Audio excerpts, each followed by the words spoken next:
Let's see how this goes. Shut up. You're seriously going to put that on me. I'm doing some of this. I was going to put it in your hair. Yeah. I'm going to do some of this for the outtakes, by the way. Okay.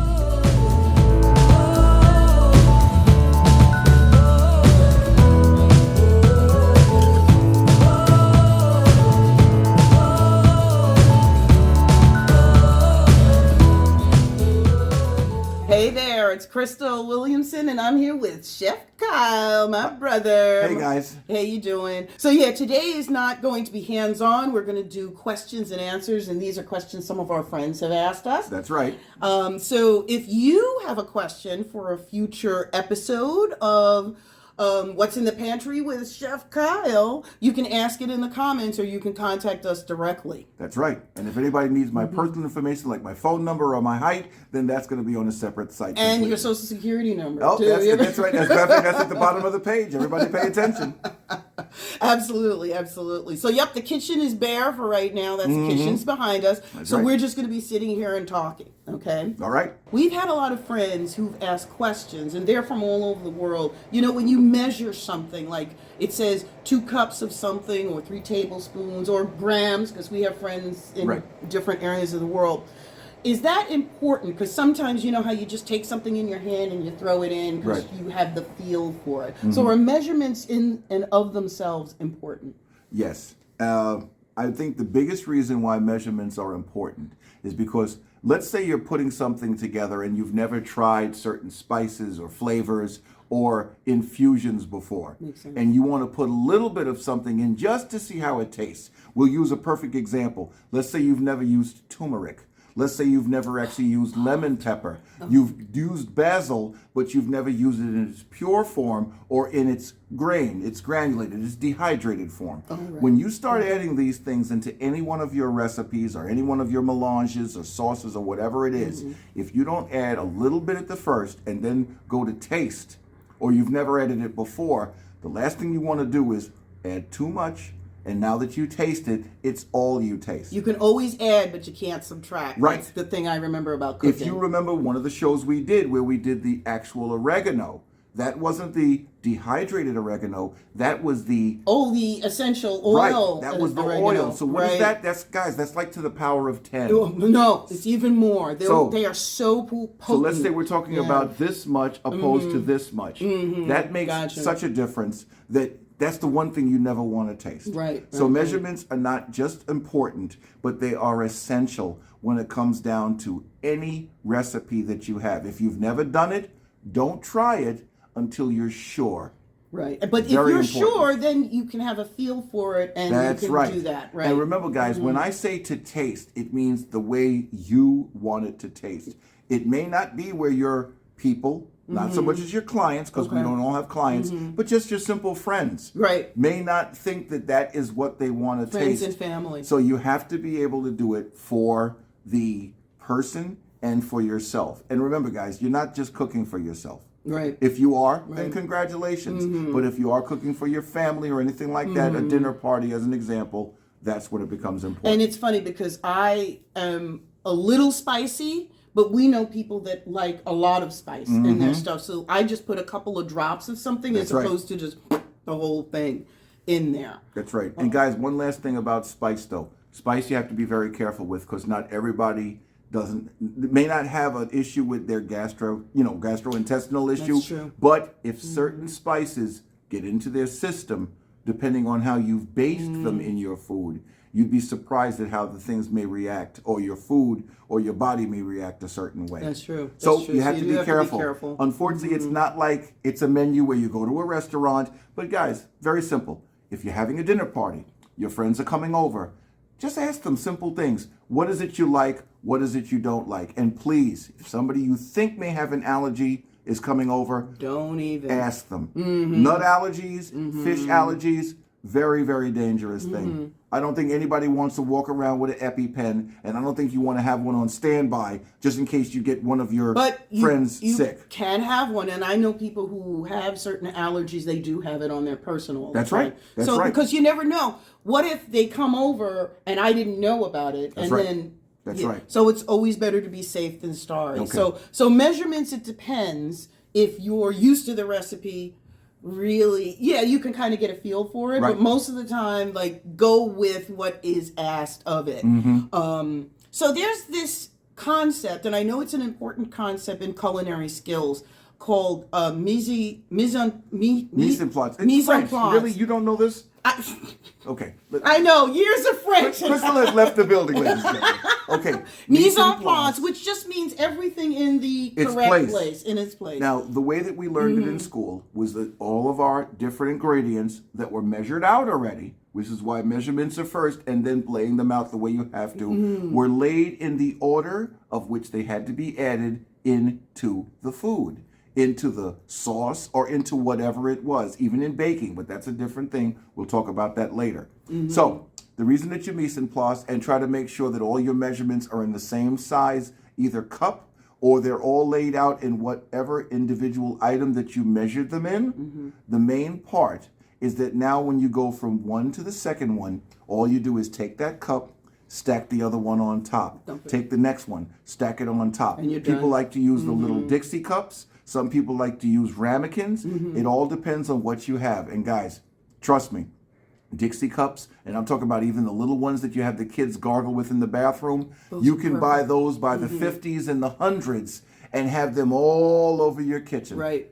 Because the main thing is, as long as you lay it out, you can do it in that right order. So it doesn't have to be fancy like you see it on TV. No. With the little things. No. You could just do the little Dixie That's cups right. and stuff. And again, when you do the mise en place, the main thing is that you know it's time for this ingredient. This is the next thing we add. We have to put this in. Sometimes you can put things together because it says, if you have lemon and you have pepper, but you don't have lemon pepper, that means that you take the ground up lemon rind, you take the peppercorn, grind up, and you put them together. And just so you know, I'm not asking you because one of the biggest things is you never want to smell something like that because you will sneeze your brains in. But you can at least get enough of a taste, not even that ridiculously small spoon like we use. Oh yeah, I but love that something spoon, by the way. like literally the wet tip of a toothpick.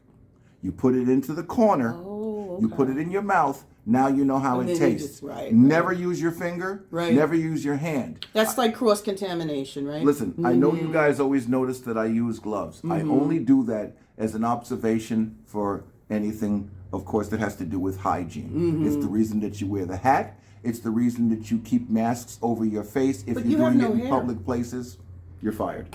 So the main thing about it is that the mise en place is important, just like the way that the measurements are.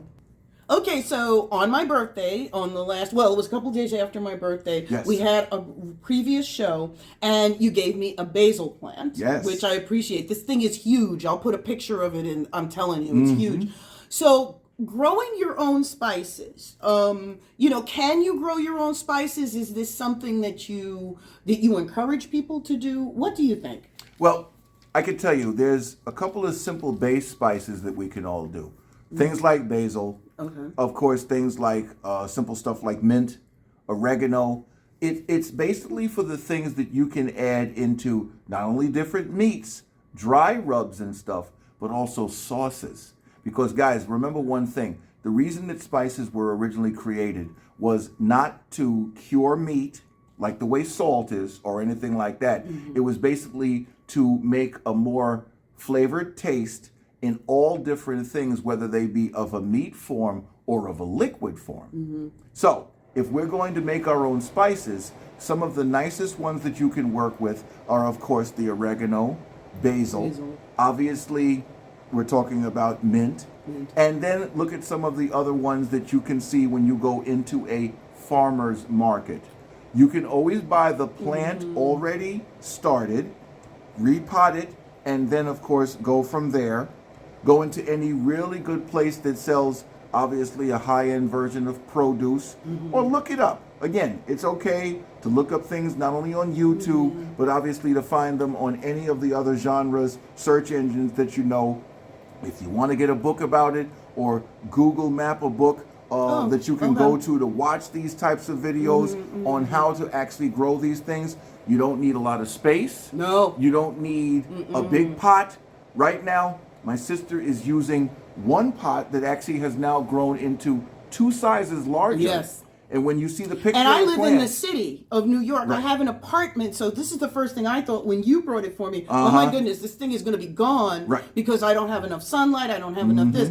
I am shocked to see how big this is. That's right. So and when I I'm gave glad. it to her, I'm very glad. and when I gave it to her, it started out as a little tiny thing. Now it literally was looks about like a bush. This big. It was right. about this big, which is about 6 inches. That's 6 right. inches. It's 3 times as big now. And the thing about it is, you guys actually got the chance to not only see the plant in the show, and I'll link but the video. You saw me do the chiffonade. Yes. And now we're going to be able to use the leaves more often in other shows. And for I've been other using things. it in my chicken. I've been using it with all of my meats. That's I put right. it in some sauces. And it's just very easy to do. I even put it with my hamburgers to make them taste a little more than just hamburgers. Listen, it can always add, and the best thing about it is, and here's where it all comes down to: if the more that you have in your own house that you can make because it's already there, Right. think of how much money you're going to save on the end. Well, that's the other imagine thing. having to get dehydrated basil, dehydrated oregano, dehydrated mint, and all these other things, and have all this stuff. And I'm not saying, well, wait, I don't have room for all those plants, my friends.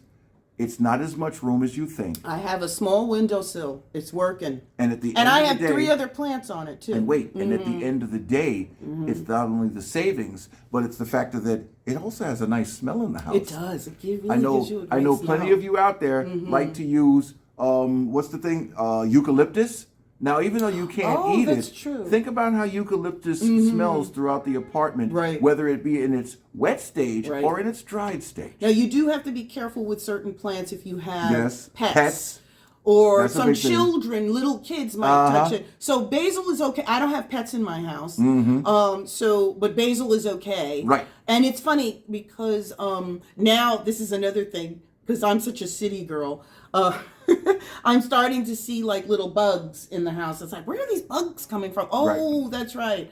They like my basil. Yes. But I can't keep the window closed. Right. Because it's just, there would be no air in here. So I just take it for what it is, and I don't actually see the little bugs as much anymore. Not only that, I if don't. you do keep it cold enough in here, because even though you have the plant in the window, which is getting the sun, you have your air conditioning, it does kind of compensate for the issue of That's how much true. bugs can live in here. Right, because they do come in, but they don't, I don't want to mention that old thing. Man, speaking of spices, and you talked about salt, I've seen so many things, and we've had people who've asked questions. Yes. So which salt should I use? Now, there's, of course, the ones that I know about. There's table salt, of course. One. But there's also kosher salt, which I cook with 2. quite often. But I also have Himalayan salt, but there's also Right. black salt, there's green salt, there's different types of there's red salt, and it's salt, not red pepper. I've seen these in kind of these exotic places all Right. over New York. So which salt is, I don't know, better to use for one than another? So what do you think? One of the first biggest things that people will pretty much ask about things like the different salts, sodiums, and let's look at that too, is how much sodium does it have? How much of it actually breaks down when I put it into the actual infusion itself? What am I using it for? A lot of people like to use iodized salt when they're baking, because that's to lift flavor Is that and table also salt? help. Is that Yes, table salt? Oh, basic okay. table salt. Okay. And I'm not using by brands, guys. It's only the type that it is. Okay. Don't worry about a brand name. It could be by ABC. But salt is salt, right? That's right. Table salt is one. The other thing is kosher salt. Now, kosher salt does break down pretty well when it comes to a lot of things, and it still will give a nice zip flavor.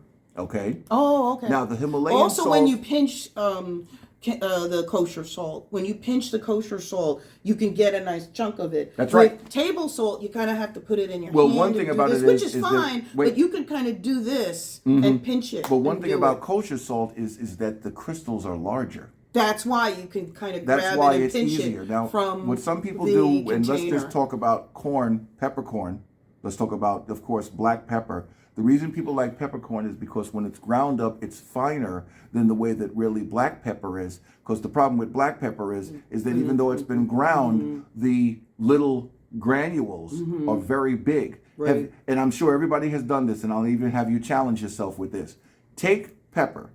just in its natural state, and throw it on something and put a piece of paper under it and see how much actually sticks to whatever it is that you threw it on. Gotcha. Try that same thing with salt and watch the difference. Which one absorbs and which one actually sticks. That's why when I tell people when they add any kind of spice, the biggest thing is when you're adding it. Don't ever add it at the end because it'll be the only thing you'll taste. That's why if you always notice when I talk about the salt, and also, we don't add it at the end of the food. Right. We add it while we're putting the food and together. also layer your spices, because if you have 2 or 3 spices in the beginning, and this is going back to the spices, when you add more food, add the same 2 or 3 spices, 2 or 3 spices. You told me that. That's right. And Even when we did the ratatouille, we did that. Remember, we didn't just throw all the stuff in together. We did it in layers because of the way it was going to be baked. I have no patience. Only when he's here do I have patience for that. Otherwise, I just throw everything in, throw it in the oven, and it's done. And this is why it's cooking with Chef Kyle Williamson and not just his sister, ladies and Well, that's why he is the chef, and he learned I'm just a cook because I just love to cook. Actually, you haven't got to that level yet, but we'll get you a smaller hat next time. So here's the best thing. With the different types of salts, and people always talk about these exotic salts. Crystal has left the building. The thing about the exotic salts are it all depends on really what flavors you want. Guys, again, you have to look up where these things came from, and then you also have to think about the biggest point of that, what can this do for what I'm making? For what's in the pantry, I'm Crystal, I'm his sister, And I'm Chef Kyle. That's right, and we'll see you again soon. So long, guys. Bye-bye. Don't forget to like and subscribe. Like it.